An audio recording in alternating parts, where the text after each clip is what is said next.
to the Wing Space podcast, a place to take up space, a space for you to settle in, sit back, relax, and focus a little bit on health, wellness, faith, family, and this crazy thing called life. This podcast is not a replacement for mental health treatment or professional health care. In case of crisis or emergency, please contact your local healthcare provider or dial 911. Welcome to the Wing Space podcast.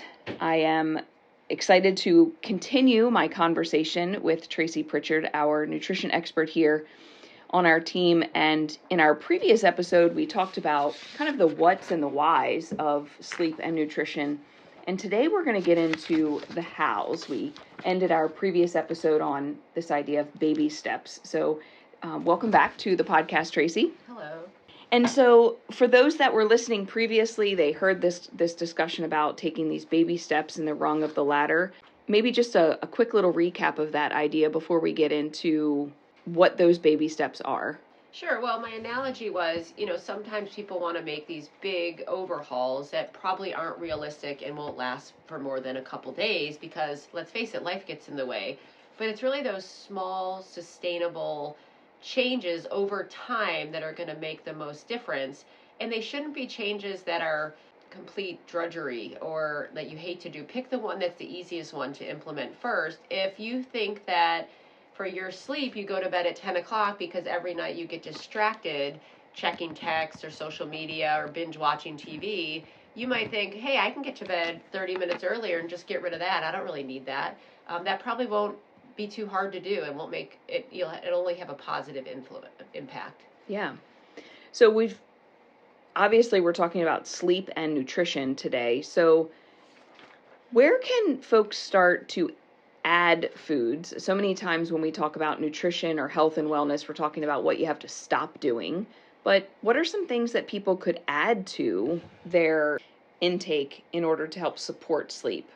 Sure. Well, there's some foods that are well known for sleep support. Now, it doesn't mean we should go eat or drink them in mass quantities, but if you're not consuming them at all, consider adding them into your diet, perhaps substituting for something else that maybe wasn't serving you. Some of the most popular ones will be things like cherries. Tart cherries are known for supporting sleep. So for someone, that might mean swapping out their daily apple, orange, banana for a handful of cherries, which is great. For somebody else, maybe it is having a couple ounces of a, preferably no sugar added tart cherry juice and just saying, hey, maybe this will have some benefits for me. Pumpkin seeds and a lot of nuts and seeds are full of zinc and magnesium, and those are nutrients that are known to support sleep. Those oily fish, we've talked about those in the past on certain podcasts here. Smash, salmon, mackerel, anchovy, sardines, and herrings have the omega-3s that reduce inflammation and may promote better sleep. Another thing that I find is people get on these, sometimes they want to do no or very low carbohydrates. And while that may work for some people, for other people, they find that they're hungrier at night or they're just not sleeping as well without those slow release complex carbohydrates. So important to keep in mind that there's no one dietary plan and these fad diets that works for everybody. Your buddy might be following a certain plan and they're sleeping better, losing weight, but you may find that that doesn't exactly work for you. I'd also like to put a little plug in for the Healthy Mind Cookbook. I've referenced that on the blog in the past with some recipes I like. The author is a nutritionist and a chef, and at the beginning of the book there's a culinary pharmacy that talks about foods that are good for sleep, cognitive health, mood, and we know those are all related. So for example, when I look through here, there's other foods that you might not think about, like chickpeas, scallops, walnuts, and a lot of other herbs and spices like basil and oregano and sage that actually play a role in promoting better sleep. So you can really have fun with your meal planning and your menus by saying, hey, you know what, I like those things, I'll incorporate those. And so many people want to, in our technology digital age, they want to go for something that's quick and fast, which many people reach for those supplements and, the magic pill, so to speak. But sometimes what they need is right in their pantry, their spice cabinet, their fridge. And I love the idea of that Healthy Mind cookbook. I know we're going to talk a lot more about that We have talked about it before, but we'll talk more about that in podcasts to come as well. So when we talk about planning and preparing, obviously we might want folks to consider adding these things into their overall healthy habits. Where do we start with this plan and prepare idea? Yeah, so that's a really good question. Part of what, in this case, when we're specifically talking about those who may struggle with sleep, I really like the idea of having a plan for a protein-rich, balanced breakfast. If you slept great and you can back that up with a protein-rich, balanced breakfast, even better. But let's say you're not sleeping great yet. Having that morning routine, that morning schedule planned out so that if you're tired, you don't reach for something that's high sugar or too much caffeine. So that would be just having some go-to options so that you don't even skip breakfast because you're too tired or nauseous. And that would be things like pre-made or homemade protein shakes. It could be some overnight oats with some nuts and berries. Some people might want to make an egg bake that they can, wrap up and use throughout the week. Chia pudding. Those are things you can prepare beforehand so when you're tired, you can just reach for something that you know is going to fuel your body and your brain. It's funny you mentioned the egg bake because with my family has a breakfast casserole that we typically only make on Christmas morning, and over the course of the last year or so, I've started making it with lots and lots of more vegetables in it, and it's a great way to just bake it on Sunday, cut it up into slices, and then you've got breakfast for the morning. Add some berries or nuts with that, and it's a great option.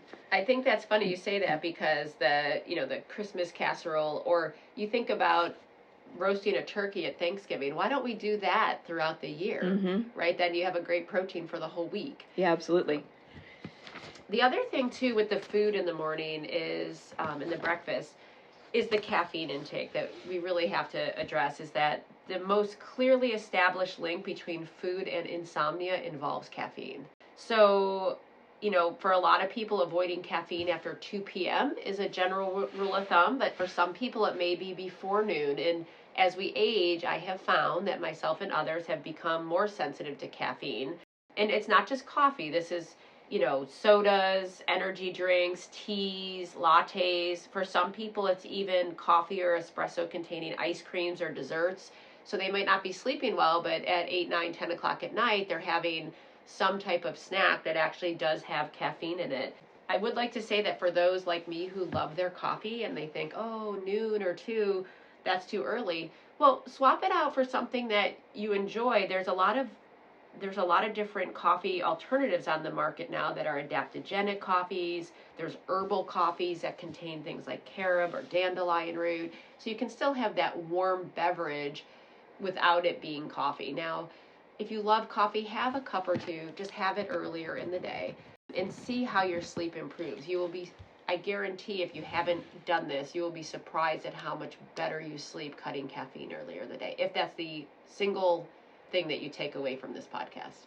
Well, and for some people, they're consuming so much caffeine that they certainly will have that caffeine withdrawal. And so just starting to cut it back, just like we talked about, if you're going to bed at 11, you're not just going to go to bed at 8, you're going to slowly cut it back. So, if you're drinking coffee at 3, 4 o'clock in the afternoon, maybe you switch that up to 2 or 3 and slowly work your way back up, and paying attention to things like having a soda with dinner. So many people assume coffee is that one big caffeine thing, but having a soda with dinner, which soda is a whole nother conversation, but we get in that cycle of the habits, but we don't consider what those habits are putting into our body. Right, and chances are if we're drinking a lot of coffee and a lot of soda, we're probably not also drinking adequate water. Yeah. And I know in the past we've talked about hydration, and then it's that slippery slope because, maybe late at night now we're snacking, and we're not actually hungry, we're thirsty. Actually, we might not actually be hungry, we're probably tired and just need to go to bed. Yeah. So, well, what about that person who says they are hungry before bed? Sure, well, that's where the whole dietary overhaul over time will make a difference. Are you eating a balanced breakfast? Are you skipping lunch or eating lunch? What do you have for dinner? If you find that when you eat dinner too early, you have to eat again at 8, 9 o'clock at night, maybe you need to shift dinner to 5 or 6 p.m. It's best if you can go a couple hours before bed without eating so your body can rest and digest. But if you're hungry before bed, I mean, nobody wants to go to bed hungry, especially if that will wake you up or keep you awake. But plan for a light, balanced snack. This isn't a time for a treat or for candy, but have, a piece of fruit with some nut butter, or have some, a good quality low sugar yogurt with some berries or nuts or seeds. You can still use that as an opportunity to have a healthy snack that nourishes your body and actually fulfills that. If you're hungry, I mean, be in touch. But are you hungry? That's really the question. Are you hungry, or do you just have the habit of eating at night? So many people have that habit, and it's not necessarily hunger. It's just that's what they do while they're watching a certain television show or at a certain time of night. It's the habit. While we're talking about kind of habits and that evening time routine, what does alcohol and that idea of a nightcap fall into play with this? Well, alcohol, like caffeine, everyone's going to be a little different, but we know that 2 servings of alcohol a day for men, or over that, and over 1 for women, has been found to decrease sleep quality by 39%. So some people may say, oh, it doesn't bother me, I still sleep fine, but if they were to wear a sleep tracker or evaluate it, their quality is still diminished. It's really a double-edged sword. For some people, they say it helps them relax and get to sleep. But really, again, they may just have lighter sleep or more wakefulness during the second half of the night. So ideally, you cut it off or avoid it within 3 hours of bedtime. And just know who you are and if it affects you or how it affects you, and pay attention to that. Absolutely. We talk about caffeine, we talk about alcohol. Many of those caffeinated drinks are also having lots of sugar in them. So what does sugar have to do with the quality of our sleep?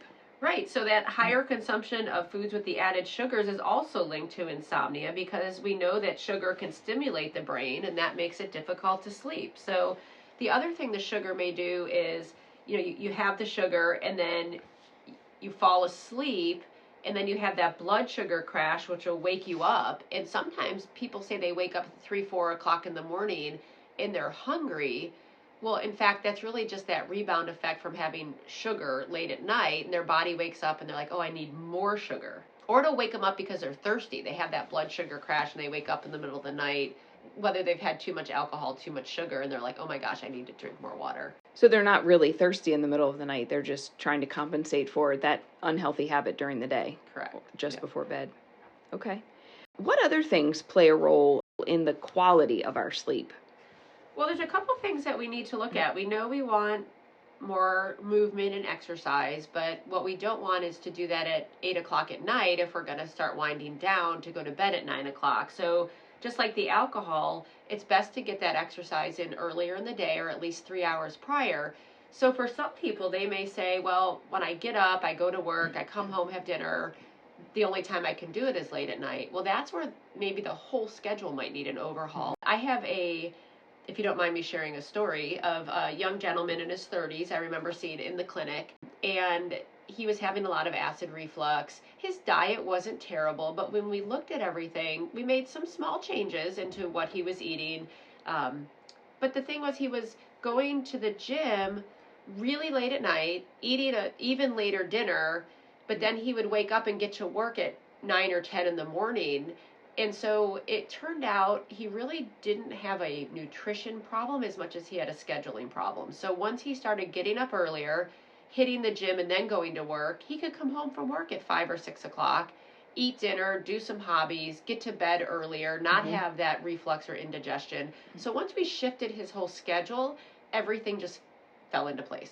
And sometimes those things are kind of based on the season that you're in. I remember when my kids were really little, the only time I had to work out was at 8 o'clock. We would put them in bed at 8 o'clock. I'd already have my workout clothes on. I would work out at 8, take a shower, have a little bit of time, and then I would crash. But I think I was crashing because I was exhausted. Sure. And, new mom, young kids, who knows what kind of my quality of sleep was.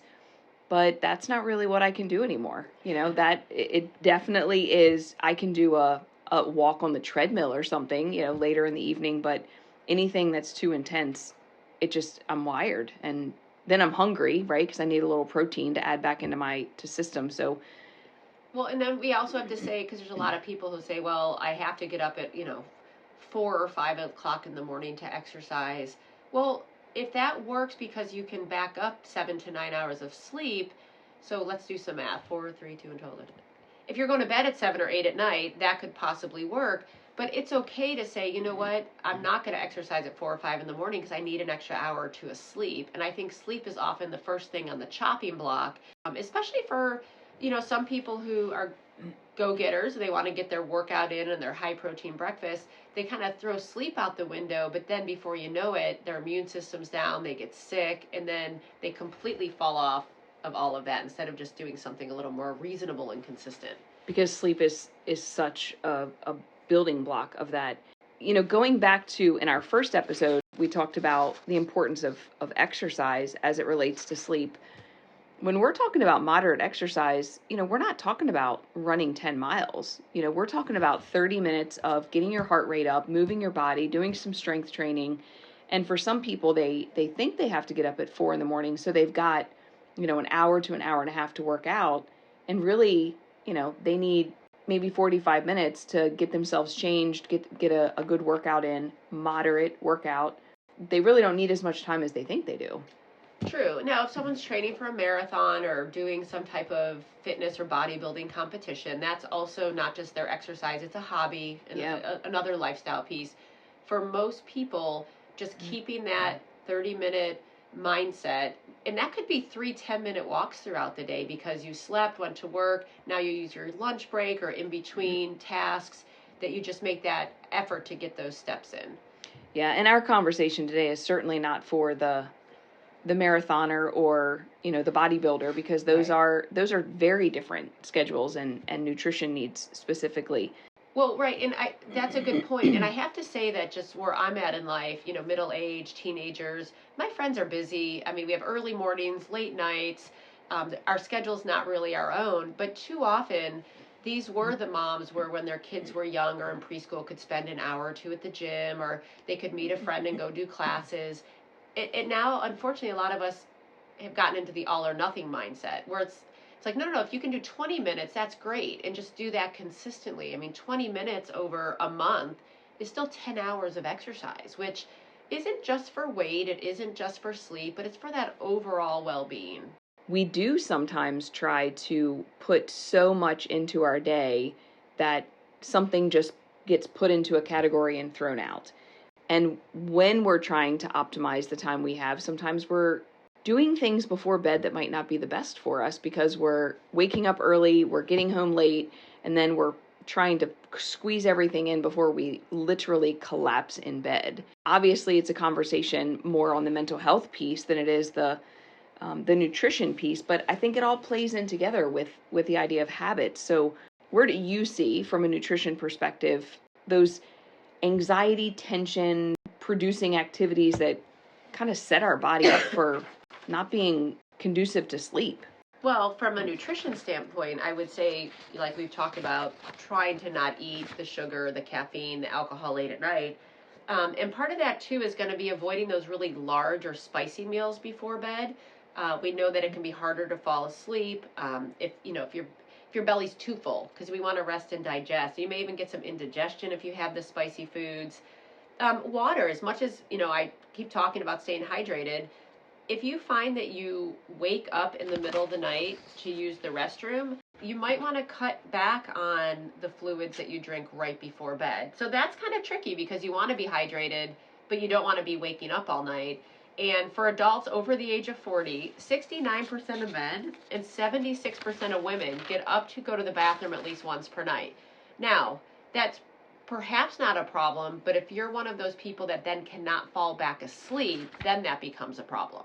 I love the idea of tea time before bed. It's relaxing, herbal teas. But if you have that cup of tea or two and it forces you, to wake up in the middle of the night, then maybe you need to back that up earlier too. And part of this is just awareness. Like, you may not have even thought about all these things before.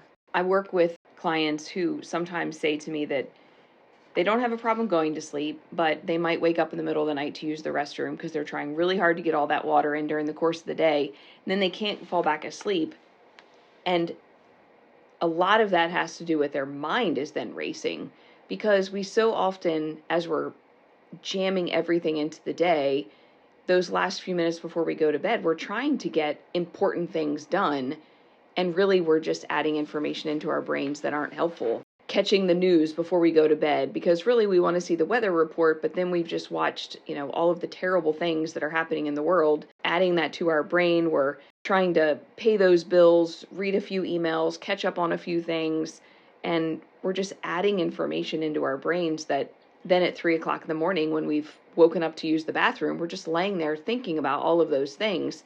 Little plug for a mental health tip is keep a little notepad next to your bed. And when you wake up in the middle of the night and you can't go back to sleep, jot a few things down. I mean, I've definitely not even turned the light on and reached over to that notepad and really scribbled a few things down. And the next morning, I might not be able to read what I've written, but I was able to go back to sleep because I dumped it out of my brain.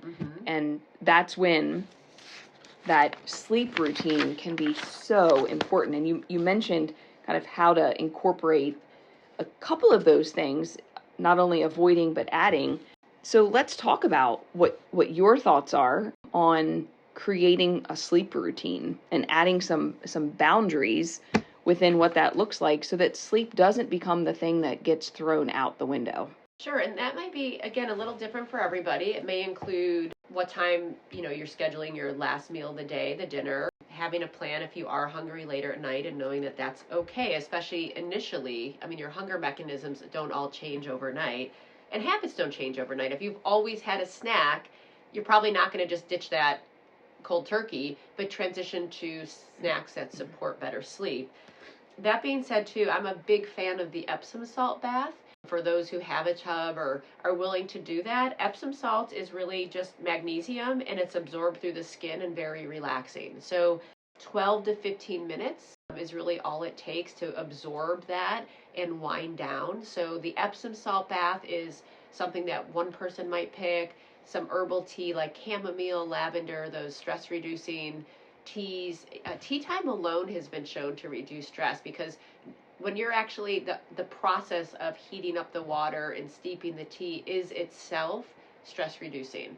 So that may be something that you do. For some people it's reading, but preferably off a tablet, off a technology, just reading a book. Doing something that's kind of just mindless and boring so that you're like, okay, I just want to go to sleep. But just like the kids that we talked about, I mean, we need a sleep routine.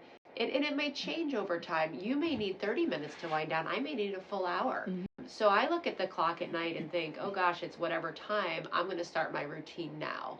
Because we know as moms and wives, our routine takes longer than everybody else's, because we think about those last minute things. We make our list for the next day, put up some sticky notes for reminders for ourselves. We go down that little trail. It's so interesting when my husband and I both might look at each other and say, okay, I'm going to get ready for bed. And he walks in, uses the restroom, and gets into bed, whereas I'm still doing lots of things around as, the getting ready for bed. So certainly acknowledging that it takes a little bit longer to get those things done and starting them. You were talking about the bath and various things, and it made me think back to when my kids were little and how they had that routine. Now, I didn't necessarily put Epsom salt in their bath, but, they started to wind down. We took a bath. We put some lotion on them. We got them in their PJs. We read a story.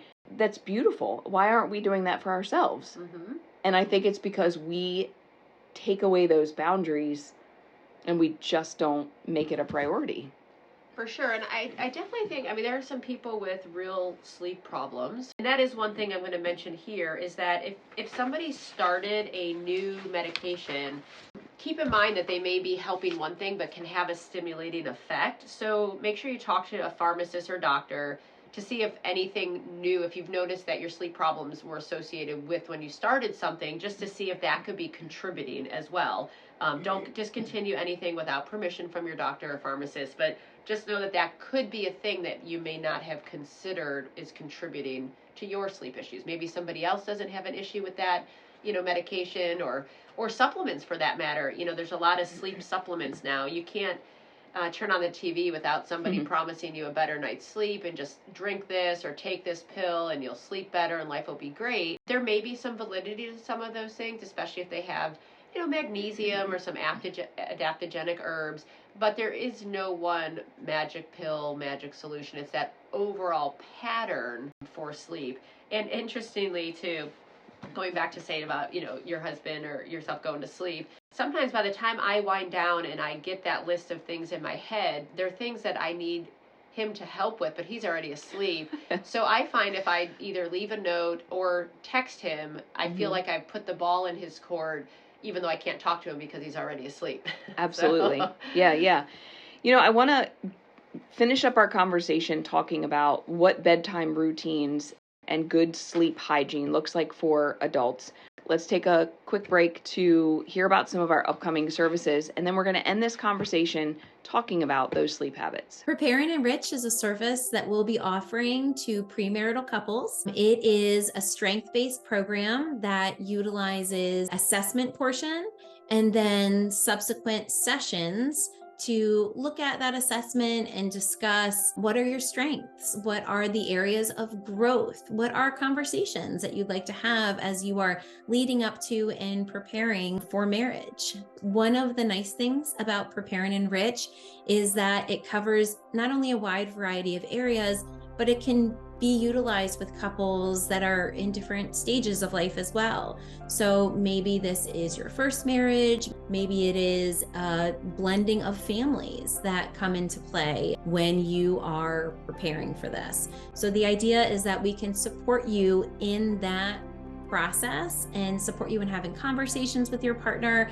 and planning ahead for success. You can go to the website and send us your information and we'll get back with you, or you can give us a call. For more information on Prepare and Enrich, visit our website, hopehealingtherapy.com, or call 301-690-8404, extension 0. So welcome back, and we're going to finish up our episode today talking about that sleep hygiene, kind of the plan and prepare checklist, what the boundaries might look like for adults. Well, interestingly, your sleep checklist actually can start earlier in the morning. That's a matter of how much caffeine are you taking in? Did you start your day with that balanced breakfast, protein-rich breakfast that we talked about? But also really getting outside for some natural sunlight earlier in the day. It's like we wake up, there's natural light, the sun goes down, we go to bed. Well, in today's day and age with electricity and technology, that's just not the case anymore. But if we can get outside earlier in the day, even if it's having that cup or two of caffeine on your back deck or your front porch, maybe it's a 10-minute walk. If you can't get outside for whatever reason, maybe using a light box, the 10,000 lux bright light box, just having some exposure in the morning as you're starting your day actually is part of that sleep checklist for later in the day. So other things for a checklist, again, everyone knows which of their habits are ones that they probably need to consider. If you find that you consistently nap after work, 5-6 o'clock at night for an hour or two, but then you can't fall asleep at night, you may just need to push through, remove that nap, and just go to bed earlier. At first you may say, well, I can't go to bed at 8 or 9 o'clock. Well, you can try that and see what happens as you reset your schedule. Having a cutoff for your electronic use. I think too often everyone's just back on their phone, back on their laptops.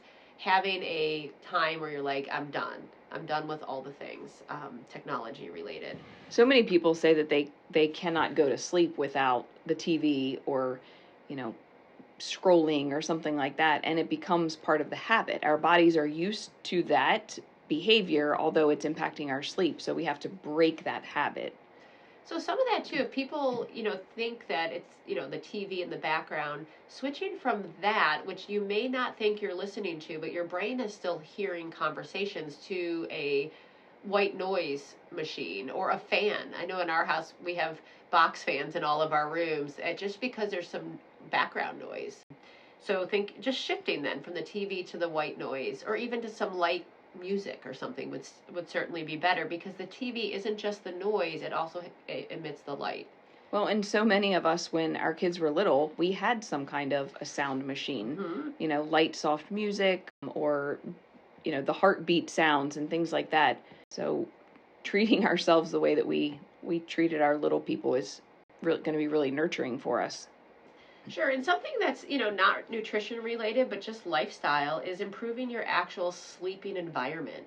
thinking about what's the temperature in your room. How's your bed? Is it comfortable? By no means do I think a new mattress or a new blanket's going to renovate someone who's having sleep troubles, but it certainly is going to help. It can only help. So if you find that a bed that's nicely made, that, it's more inviting, make your bed in the morning so that at night there's a line of I'm unmaking the bed to get in it and go to sleep. And understanding, too, that if you are sharing a bed with someone, their needs may be different than yours. Sure. We certainly have a blanket that is on one of us and not on the other because of body temperature. For sure. Really looking at, back to nutrition, the caffeine and alcohol intake, and just being curious, like, hey, what happens when I have one glass or one serving of alcohol within 3 hours of bed? What if it's 2 or 3? And just notice the difference and figure out what your threshold is. Same with the caffeine. Maybe noon is your threshold, maybe it's 2 o'clock, but you can kind of have a little fun with this and do some experiments too. And when we were back in school and we were doing experiments, we were taking lots of notes about data, and it might require someone to have a little notebook and keeping track of, okay, I had coffee at 2 and I had a difficult time going to sleep, or I cut it back to noon and I slept great. Using your phone in your calendar, your notes on your phone, or even just a notepad to make documentation of what that data is so that over the course of, 7 or 10 days, you can see what kind of patterns are there.